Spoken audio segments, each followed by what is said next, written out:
모든 시험을 기쁨으로 여기라. 여러분, 시험이 누가 좋겠습니까? 시험은 항상 어렵죠. 근데 우리가 만나는 사람들이 다 시험거리죠.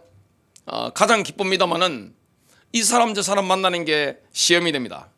이런 일을 저런 일을 하는 게 우리에게 시험이 됩니다. 시험은 때때로 어렵습니다.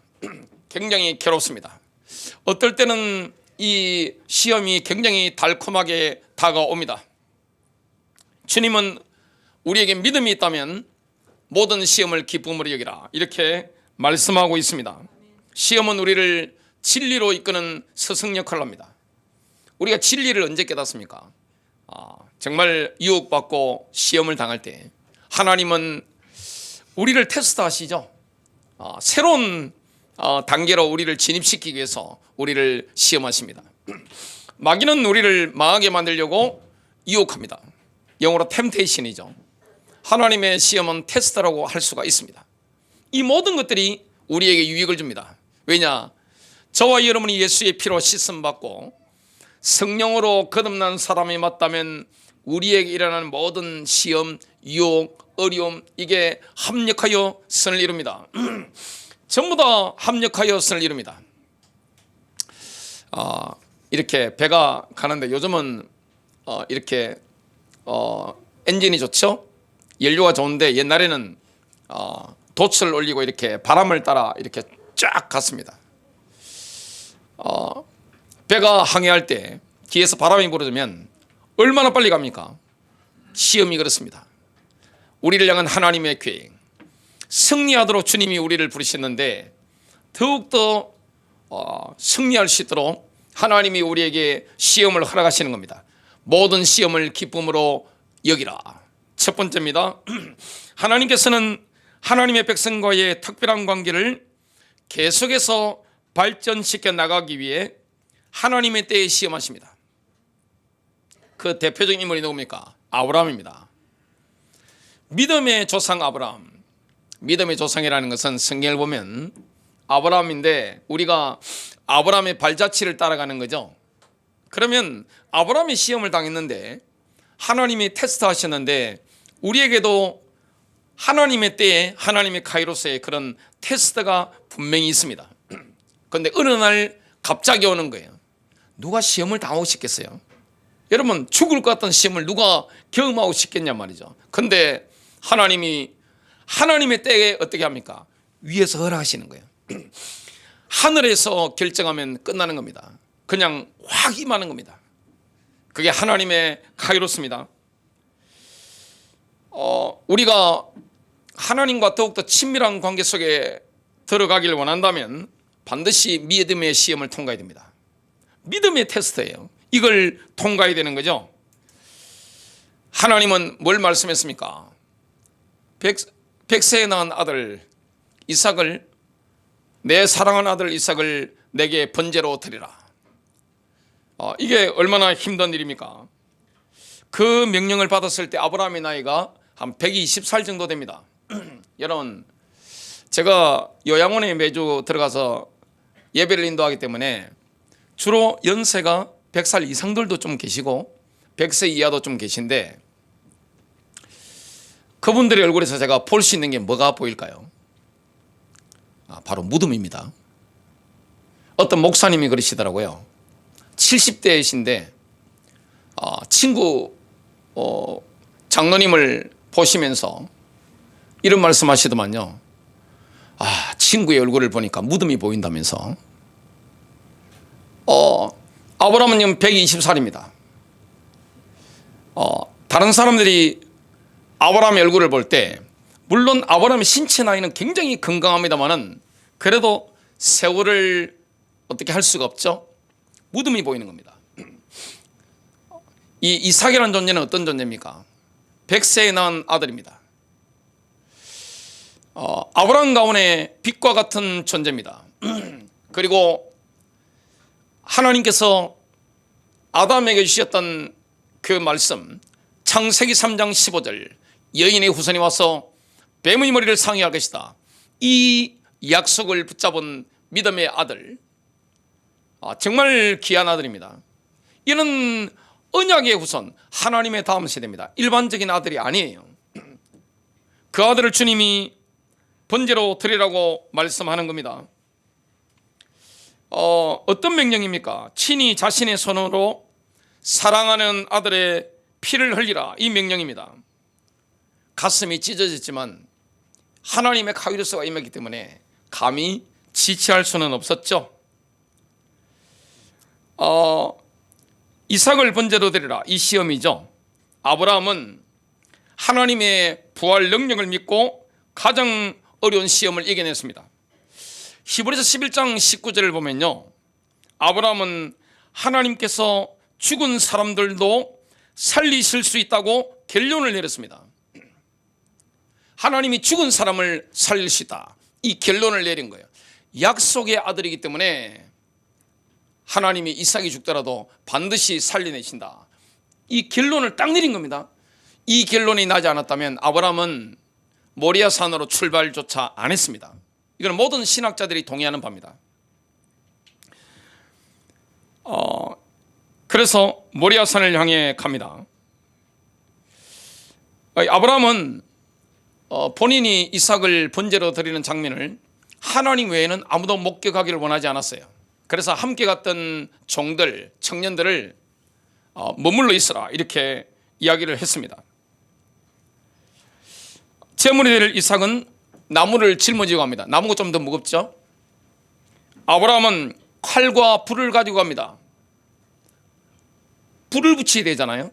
그리고 이삭을 번제드리려면 칼이 있어야 되잖아요. 이걸 아브라함이 들고 가고, 지금 건장한 체계를 가지고 있는 이삭은 나무를 짊어지고 갑니다. 모리아산이 해발 734m의 산입니다. 좀 더 올라가야 되는 거죠. 이렇게 열심히 올라가고 있습니다. 이삭은 어디서 제물을 구할 것인가 내심 이상하게 생겼습니다. 분명히 다 있는데 어린 양이 없는 거예요. 그래서 아버지 불가나무는 있는데 번제했을 어린 양은 어디 있나이까? 아브라함은요, 그 질문을 받았을 때 조금도 말을 더듬는다든지 막힌다든지 이런 게 없는 거예요. 내 아들아, 하나님께서 자신을 번제했을 양으로 마련하실 것이라.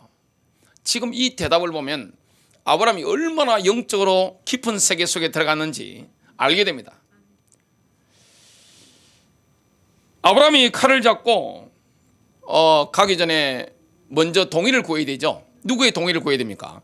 이삭의 동의를 구해야 됩니다. 이삭이 건장한 청년인데 체격이 얼마나 좋았겠습니까? 이 아브라함이 잡으려고 하는데 이삭이 아버지 됐습니다, 이러면 못하는 거예요.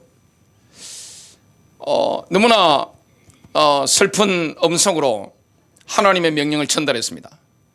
그런데 더 놀라운 사실이 뭡니까? 이삭이 이때 예수 그리스도의 모습을 보여줍니다. 잠잠히 묵묵히 이렇게 있는 거예요.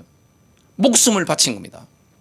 그 아버지 아브라함도 믿음의 사람이지만 그 믿음이 누구에게 내려간 겁니까? 이삭에게 내려간 겁니다. 번제단 위에 이삭을 올려놓고 이삭을 죽이려고 하는데 하나님의 천사를 통해서 하나님께서 말씀했습니다. 아브라함아, 아브라함아. 그때 아브라함이 대답합니다. 내가 여기 있나이다. 드디어 이 아브라함은 하나님의 테스트, 이걸 통과하게 된 겁니다. 그때 아브라함은 뭘 봤습니까? 뿌리 수풀에 걸린 순양 한 마리가 눈에 딱 들어오는 거예요. 이걸 잡아서 데려와서 번제로 드렸습니다. 아브라함은 그 거룩한 곳에 여호와 이레, 즉 주의 산에서 그것이 보여지리라는 새 이름을 붙여줬습니다. 생명을 건 거죠. 아들의 생명, 이걸 걸고 헌신을 했는데 그 시험을 통과하고 나니까 어떤 복이 임합니까? 말로 표현할 수 없는 복이 임하는 거예요. 하나님께서 우리에게 시험을 하실 때는 골탕 먹으려고 하시는 게 아닙니다. 시험이 얼마나 없습니까? 여러분, 시험이라는 건 너무너무 고통스럽고 힘든 거예요. 하지만 그 시험을 통과하고 나면 말로 표현할 수 없는 그 복을 누리게 되는 겁니다. Incredible blessing. 이런 복을 받아 누리게 되는 겁니다. 두 번째입니다. 사탄은 하나님이 허락하시는 일정한 한계 안에서 하나님의 백성을 시험할 수 있습니다.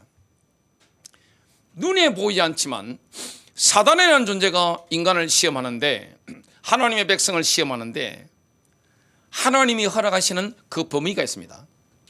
사람마다 역량이 다르기 때문에, 사람마다 그릇이 다르기 때문에, 사람마다 인생이 걸어가야 될 여정이 다르기 때문에 하나님이 허락하시는 시험의 강도가 달라요. 어떻게 고양이와 호랑이가 같은 압력을 견딜 수 있겠습니까? 못 견디죠. 하나님이 허락하시는 시험의 범위가 있습니다. 인내한 인물, 시험할 때 하나님이 허락하신 그 시험, 사단의 시험 앞에서 엄청난 인내의 모범이 된 인물, 구약이 누굽니까? 바로 욥입니다. 욥은 동방의 의인이었습니다. 세상의 철학자들, 지혜자들이 답을 주지 못한 질문이 있습니다. 어떻게 의인이 고난을 당할 수 있는가? 이 세상은 주로 인과응보로 움직여지는데, 지금 욥이라는 인물은 그런 어려움을 당할 만한 게 없어요. 여러분 생각해 보세요. 재산이 하루아침에 다 날아간 겁니다. 그것도 우리나라로 치면 재벌이 그냥 하루아침에 다 망한 거예요. 그냥 전 세계로 친다면 전 세계에서 최고 갑부되는 사람이 모든 재산을 하루아침에 다 날려버린 거예요. 어떻게 할 길이 없는 거예요. 그 다음에 자식들이 그냥 몽땅 전멸한 겁니다. 다 죽은 거예요. 그럴 뿐만 아니라 자기 몸에는 이 종기가 났는데 불치병이 걸린 거예요. 사람이 가려운 게 얼마나 힘듭니까? 너무 가려워가지고 쪼개진 기와장을 가지고 막 끓는데 그런 거 피가 얼마나 흐르겠습니까? 그 처참한 광경, 욥이 당한 광경을 가족들이 한 명이 있죠. 욥의 와이프입니다. 분명히 우리 남편은 저주받았다. 만일 제가 그런 어려움을 당했다, 사람들은 우와 뭐라고 생각하겠어요? 여러분이 그런 어려움을 당하셨다, 뭐라고 생각하겠어요? 사람들이, 여러분을 잘 아는 사람들이, 믿음의 사람들이 뭐라고 판단할 수 있겠습니까? 이 땅에 있는 사람들이, 철학자들이, 지혜자들이 답변을 못한 게 있습니다. 어떻게 의인이 고난당할 수 있느냐? 욥의 친구들도 봤습니다. 너무너무 시험을 크게 당하니까 말을 할 수가 없는 거예요. 사람이 조금 어려움을 당해야 아이고 힘들었죠 하면서 그냥 장례식 가서 이렇게 아이고 어려우셨죠 이렇게 할 수 있지만, 자식이 죽은 집에 가서 제가 장례 집례를 했는데 할 말이 없더라고요. 어떻게 거기서 무슨 위로가 필요하겠어요? 그냥 우는 거죠. 너무 처참한 광경에 지금 욥의 친구들도 말을 못하고 3일 동안 입 다물고 앉아 있는 거예요. 죄를 뒤집으시고. 딱 보니까 욥의 와이프가 보니까 자기 남편의 불은 이 저주받았거든요. 그래서 뭘 이야기를 합니까? 하나님을 저주하고 죽으라 한 겁니다. 하나님을 부인하라. 어떻게 하나님이 살아계신데 당신에게 이렇게 할 수 있느냐, 이렇게 한 거예요. 부부관계 파탄난 거죠. 욥은 시험을 당하면서 가정 파탄났습니다. 자녀 다 죽었죠. 배우자가 하나님을 버리라고 저주하라고 하니까 부부관계 파탄난 거예요. 어떻게 이 정도까지 어려움을 극심하게 당할 수가 있을까요? 욥은 하나님을 부인하지 않았습니다. 주신 자도 여호와시요 취하신 자도 여호와시니 여호와께서 찬송을 받으실 것이다. 내가 이 육체 밖에서 주를 보리라. 몸이 지금 썩어나가고 있잖아요. 이해가 안 되는 거예요. 어떻게 의인이 고난을 받는가?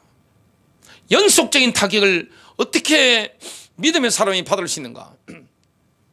하나님을 직접 대면했을 때 모든 의문이 풀렸습니다.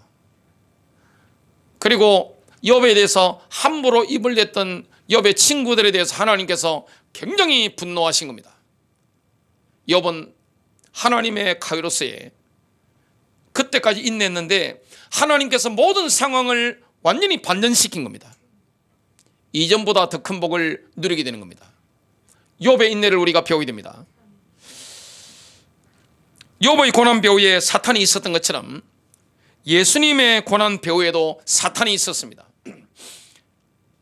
하나님은 사탄이 하나님의 아들 예수 그리스도를 시험하는 걸 허락하셨습니다.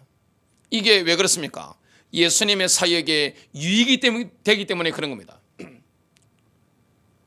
성령께 이끌려서 예수께서 광야로 가셨습니다. 거기서 마귀로부터 시험을 당하는 거죠. 그러면 우리도 마귀에게 시험을 당할 수가 있다는 결론이죠. 우리가 예수의 제자니까 예수님이 가셨던 거기를 들어가는 겁니다. 사탄이 시험하는 전략은 아담 때나 2000년 전 예수님 때나 21세기를 살아가는 우리에게도 동일합니다. 요한일서 2장 15절부터 16절입니다. 이 세상이나 세상에 있는 것들을 사랑하지 말라. 누구든지 세상을 사랑하면 아버지의 사랑이 그 안에 있지 아니하니. 세상과 하나님은 같이 사랑할 수 없는 거예요.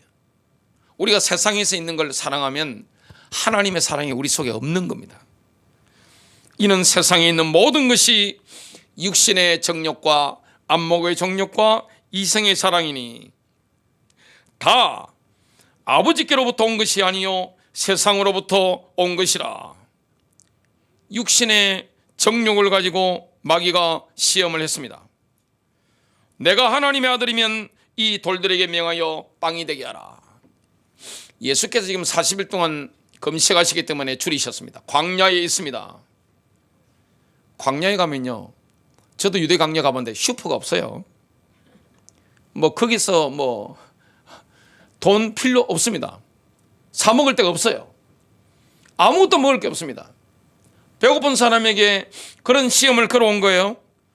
예수님이 말씀의 칼을 가지고 확 쳤습니다. 마태복음 4장 4절입니다. 기록되었으되 사람이 빵으로만 사는 것이 아니요 하나님의 입에서 나오는 모든 말씀으로 사느니라고 하였느니라. 사탄은 안목의 정욕을 가지고 예수를 시험하셨습니다. 내가 내게 엎드려 경비하면 내가 이 모든 것들을 너에게 주리라. 대부분의 사람들은 이런 시험이 오면 자기 영혼을 팝니다. 마귀에게 팔지요. 예수님은 말씀의 칼을 들이대셨습니다. 마태복음 4장 10절입니다. 사탄아 여기서 물러가라. 기록되었으되 너는 주 너희 하나님께 경배하고 오직 그분만을 섬기라고 하였느니라. 사탄은 이생의 사랑을 가지고 예수를 시험했습니다. 내가 하나님의 아들이면 뛰어내려보라. 예수님을 성전 꼭대기에 높은 곳에 세워놓고 뛰어내려봐라는 겁니다. 그러면 사람들부터 어마어마하게 보이는 거죠. 예수께는 할 수 있는 능력이 있습니다. 근데 예수님께서 뭐 하시는 겁니까? 말씀의 칼을 가지고 잘라버리는 거죠. 마태복음 4장 7절입니다. 또 기록되었으되 너는 주 너희 하나님을 시험하지 말라 고 하였느니라. 여러분, 유혹을 당하는 건 죄가 아닙니다. 그러나 유혹에 굴복하는 것이 죄입니다. 자신의 죄에 대한 책임을 모면하기 위해서 대부분의 사람들은 내가 하나님께 시험을 받는다고 말합니다. 그런데 유혹의 근원은 우리 안에 있습니다. 마귀가 특별히 도와주지 않아도 우리 안에서 유혹의 근원이 있기 때문에 우리는 언제든지 시험을 받는 거예요. 시험에 빠지는 겁니다. 야고보서 1장 13절부터 15절입니다. 아무도 자기가 시험을 받을 때 내가 하나님께 시험을 받는다 하지 말라. 하나님께서는 악으로 시험을 받지도 아니하시고 친히 아무도 시험하지 아니하시느니라. 오직 모든 사람이 자기 자신의 욕심에 이끌려 유혹을 받을 때 시험을 받나니 그런즉 욕심이 잉태하면 죄를 낳고 죄가 완료되면 죄가 장성하면 사망을 낳느니라. 근데요, 사탄이 시험하는 걸 하나님 허락하시는데 하나님께서는 하나님의 백성이 감당할 수 있는 한계치 이하로만 사탄이 시험하는 걸 허락하십니다. 우리가 감당할 수 있는 한계치라는 게 있습니다. 압력을 견뎠을 때 내가 그걸 견딜 수 있는 한계치가 있습니다. 하나님 아실까요? 모르실까요? 정확하게 합니다. 사람마다 달라요. 그리고 믿음의 진보에 따라서 어떤 정도의 어느 정도의 압력을 가해도 괜찮다, 이걸 주님이 다 아시는 겁니다. 그 범위 안에서 망하지 않도록 시험이 유익이 되도록 하나님이 허락하시는 거죠. 고린도전서 10장 13절, 사람이 감당할 시험 밖에는 너희가 당한 것이 없나니 오직 하나님은 미쁘사. 하나님이 얼마나 신실하십니까? 우리를 향한 신실함이 정말 놀랍잖아요. 너희가 감당하지 못할 시험당함을 허락하지 아니하시고 시험당할 점에 또한 피할 길을 내사 너희로 능히 감당하게 하시느니라. 구약 성경에 보면 아브라함의 조카 롯은요, 있으면 안 되는 곳에 있었습니다. 그게 어디입니까? 소돔 땅이죠. 하나님은 경건한 자들이 있을 곳이 못 되는 곳에 경건한 자들을 그대로 방치해두지 않으시죠. 어려운 롯은 있을 곳이 못 되는 곳에 있었습니다. 소돔 땅에 있으면 안 되는 거예요. 여러분, 우리가 아무 데나 있으면 안 되는 거예요. 친구를 아무나 만나면 안 되는 거예요. 가면 안 되는 곳에는 가면 안 되는 거예요. 내가 알고 가가지고 하나님 지켜주실 거다, 그건 죄를 짓는 거죠. 그래서 하나님이 롯을 건져내시는 겁니다.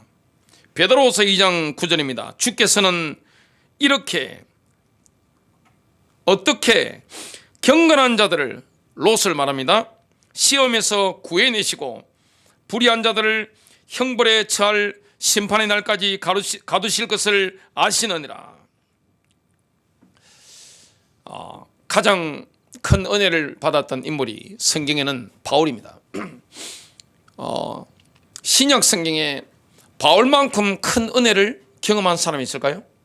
그런 많은 은사들, 많은 역사들, 다 바울을 우러러보잖아요. 그러니까 당해야 될 그 시험의 강도가 너무 큰 거예요. 어떤 분들은 이런 이야기를 합니다. 하나님, 우리 아들을 바울처럼 사용하여 주시옵시고. 그럼 바울이 어떤 고난을 당하는지 한번 봅시다. 여러분 견딜 수 있을지, 자식이 이 정도 고통당하면 견딜 수 있을지 한번 보시기 바랍니다. 고린도서 12장 7절부터 10절입니다. 여러 계시를 받은 것이 지극히 크므로 너무 자만하지 않게 하시려고 내 육체에 가시 곧 사단의 사자를 주셨으니 이는 나를 쳐서 너무 자만하지 않게 하려 하심이라. 이것이 내게서 떠나가게 하기 위하여 내가 3번 주께 간구하였더니 나에게 이르시기를 내 은혜가 내게 족하도다. 이는 내 능력이 약한 데서 온전해짐이라 하신지라. 그러므로 도리어 크게 기뻐함으로 나의 여러 약한 것들에 대하여 자랑하리니 이는 그리스도의 능력이 내게 머물게 하려 함이라. 그러므로 내가 그리스도를 위하여 약한 것들과 능력과 궁핍과 박해와 공고를 기뻐하노니 이는 내가 약한 것 때에 강함이라. 여러분, 강력한 시험을 당하면요, 내가 은혜 가운데 강력해지는 겁니다. 사람이 몸이 엄청 아프거나 극심한 시련 가운데 들어가면 어떻게 됩니까? 영적으로 강해집니다. 제가 안산에 와서 하나님이 그런 당금질을 제게 많이 하셨습니다. 힘들더라고요. 제 딸이 그럽디다. 아빠 옛날로 돌아오고 싶어요? No. 어린 시절? 너무 고통스러웠어요. 중학교 시절? 옛날에 시험 봤던 불을 통과하던 그 시절? 너무 힘들 것 같아요. 근데 하나님이 허락하시는 거예요. 바울에게 사단의 사자를 주시는 겁니다. 안 그러면 바울이요, 교만해서 진짜 넘어가 망하는 거죠. 그냥 망하는 거예요, 그냥. 큰 세 번째입니다. 시험과 시련을 이기는 말씀을 선포하면 성령의 기름 부으심을 경험하게 됩니다. 야고보서 1장 2절부터 4절입니다. 여러분, 믿음은요, 시험에 의해서 자꾸만 성장합니다. 발전됩니다. 내 형제들아, 너희가 여러 가지 시험에 빠질 때 그것을 다 기쁨으로 여기라. 갑자기 시험에 빠지죠. 아니, 교회가 갑자기 코로나 걸리지 않나, 그리고 여러 가지 인간관계 속에 극심한 환난을 당하지 않나, 어린 시절에 부모님이 싸우질 않았나, 그런 거 얼마나 힘든 거예요. 하나님 허락하신 겁니다. 모든 게 다 은혜입니다. 너무나 큰 은혜입니다. 시험이 큽니까? 갑자기 내가 어찌할 수 없는 이런 막 쓰나미가 밀려옵니까? 은혜입니다. 큰 은혜예요. 기쁨으로 여기시길 바랍니다. 너희 믿음의 단련이 인내를 이루는 줄 너희가 아느니라. 오직 인내를 완전히 이루라. 이것은 너희가 완전하고 완벽하여 아무것도 부족함이 없게 하려 함이라. 모든 시험을 기쁨으로 여기라. 시험만이 인내를 만들어낸다. 인내만이 우리를 위한 하나님의 완전한 뜻으로 들어갈 수 있는 유일한 길입니다.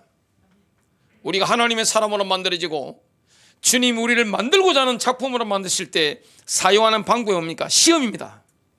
압력을 가해버리는 거예요. 교회도 마찬가지입니다. 하나님이 교회를 원하시는 방향으로 이끄시기 위해서 허락하시는 게 뭡니까? 교회의 극심한 압력입니다. 하나님 못 견디겠어요. 그래, 알았어, 더 세게 해줄게. 이건 성경의 진리입니다. 이거는 하나님 너무 힘들어요, 죽겠어요. 알았어, 좀 더 세게 해줄게. 죽을 것 같죠? 안 죽습니다. 우리의 믿음이 어떻게 시험을 당합니까? 시험 속에 이 믿음의 순수성이요 더 생기는 겁니다. 사람이 배가 부르면요, 믿음의 순수성이 어떻게 생기겠어요? 아무것도 할 수 없을 때, 내가 하나님 외에는 아무도 붙잡을 게 없을 때, 주님이 내 손을 붙잡아 주지 않으면 내가 망할 것 같을 때, 이때는 영계가 열립니다. 확실히 열려요. 그때 제가 이사야서를 보는데요, 평소하고 다릅니다. 달라요. 예레미야서를 보는데 달라요. 에스겔서를 보는데 달라요. 다니엘서를 보는데 달라요. 요한계시록을 보는데 다르다니까요. 산상순을 보는데 이게 다르게 다가오는 거예요. 기도가 다른 거예요. 사람이 죽고 사는 문제 가운데 딱 들어가 버리면 어떻게 됩니까? 연기가 확 열립니다. 그때 붙잡게 되는 거예요. 어떻게 시험 당합니까? 베드로전서 1장 3절부터 9절입니다. 하나님 곧 우리 주 예수 그리스도의 아버지를 찬송하리로다. 그분께서 자신의 풍성하신 긍휼에 따라 죽은 자들로부터 예수 그리스도를 부활하게 하심으로 우리를 다시 낳아사 산 소망에 이르게 하셨으며, 썩지 않고 더럽지 않으며 사라지지 아니하고 너희를 위해 하늘에 마련된 상속유업을 받게 하셨나니, 너희는 너희 마지막 때에 드러내리고 예비된 구원에 이르도록 믿음을 통해 하나님의 권능으로 보호받고 있느니라. 안 망합니다. 보호받고 있다니까요. 비록 지금은 필요가 있어 너희가 여러 가지 시험으로 인해 잠시 근심하고 있지만 그 구원을 크게 기뻐하노니, 이것은 너희 믿음의 단련이 불로 단련해도 없어지는 금을 단련하는 것보다 훨씬 더 귀하여 예수 그리스도께서 나타나실 때 칭찬과 존귀와 영광으로 드러나게 하려 함이니라. 예수님의 재림 때 칭찬과 영광과 존귀로 드러나려고 하면 뭐 해야 됩니까? 용광로를 통과해야 됩니다. 극심한 불시험, 이걸 통과한 거 얼마나 큰 유익입니까? 인생이 유한하잖아요. 영원히 살겠어요? 언젠가는 우리가 직접 주님을 대면해야 됩니다. 그 나라를 위해서 이 땅에서 하나님의 임재 가운데 주님의 영광을 경험하며 살도록, 그리고 내세에서 큰 면류관을 받을 수 있도록 주님이 우리를 뭡니까? 시험하시는 거예요. 8절입니다. 너희가 그분을 보지 못하였으나 사랑하는도다. 지금도 너희가 그분을 보지 못하나 믿으며 이로 말할 수 없고 영광이 가득한 기쁨으로 기뻐하나니, 기쁨이 넘치잖아요. 시험 속에서 성령이 주시는 기쁨이 넘칩니다.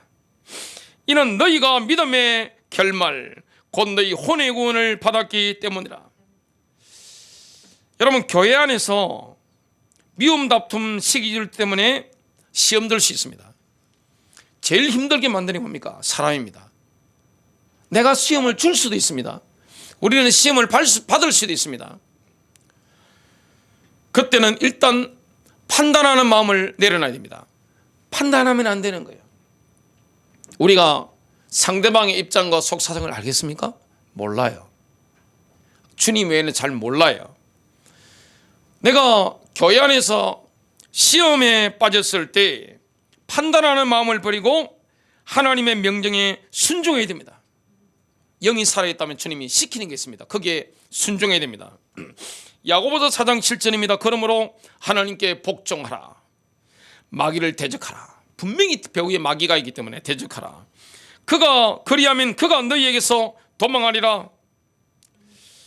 성령의 사람도 시험과 시련을 경험합니다. 그때 끊을 수 없는 하나님의 사랑을 확신하게 됩니다. 하나님의 사랑이 정말 완전하구나, 이걸 시련 속에서 더욱더 강력하게 경험하게 됩니다. 로마서 8장 31절부터 39절입니다. 그런즉 이 일에 대하여 우리가 무슨 말하리요?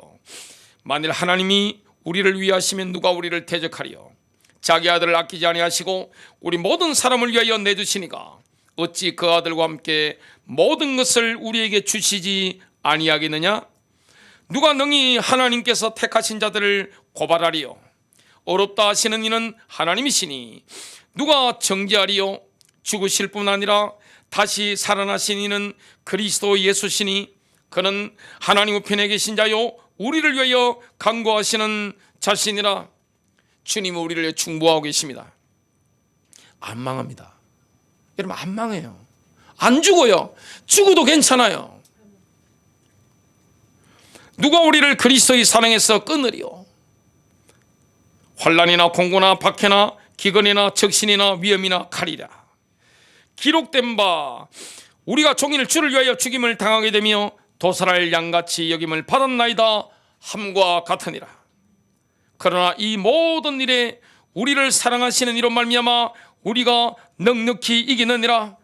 내가 확신하노니 사망이나 생명이나 천사들이나 권세자들이나 현재일이나 장래일이나 능력이나 높음이나 깊음이나 다른 어떤 피조물이라도 우리를 우리 주 그리스도 예수 안에 있는 하나님의 사랑에서 끊을 수 없으리라. 결론을 맺습니다. 시험과 시련이 왔을 때는 오직 여호와를 신뢰해야 됩니다. 여러분, 주님을 신뢰하십시오. 하나님의 말씀을 붙잡으시길 바랍니다. 눈에 보이지 않지만 하나님을 신뢰하며 가는 겁니다. 우리는 보는 것을 따라가는 사람이 아닙니다. 그 믿음이 아닌 거예요. 보이지 않는 것을 보고 가는 겁니다. 하나님의 선하심, 하나님의 헤세드, 하나님의 인자하심을 신뢰하고 가는 거예요. 어떤 상황 가운데서도 주님이 나를 지켜보고 계신다. 망하지 않아요. 죽으면 어떻습니까? 죽으면 영광이죠. 제가 죽는다면 여러분은 슬프시겠지만 저는 그날로 내가 어떻게 이런 곳에 얼마나 기쁘겠어요. 물론 여러분 슬프시겠지만 시련이, 시험이 어렵죠. 사람이 어렵잖아요. 돈이 힘들잖아요. 몸 아픈 게 얼마나 힘들어요. 얼마나 여러 가지 압박이 옵니까? 어느 순간 시험이 오는데 사단이 역사하는 그게 유혹, 템테이션이라 할지라도 하나님의 주권 속에 있습니다. 인내해야 됩니다. 그러면 하나님의 카이로스의 모든 상황 자체가 바뀌는 겁니다. 우리는요, 시련과 시험을 만났을 때 불리한 위치에 있는 게 아니에요. 왜냐? 우리의 중보자 예수 그리스도, 우리의 사도심의 대제사장이신 예수 그리스도께서 우리를 위해 중보하고 계십니다. 때를 따라 개입하시는 거예요. 그분을 믿으시길 바랍니다.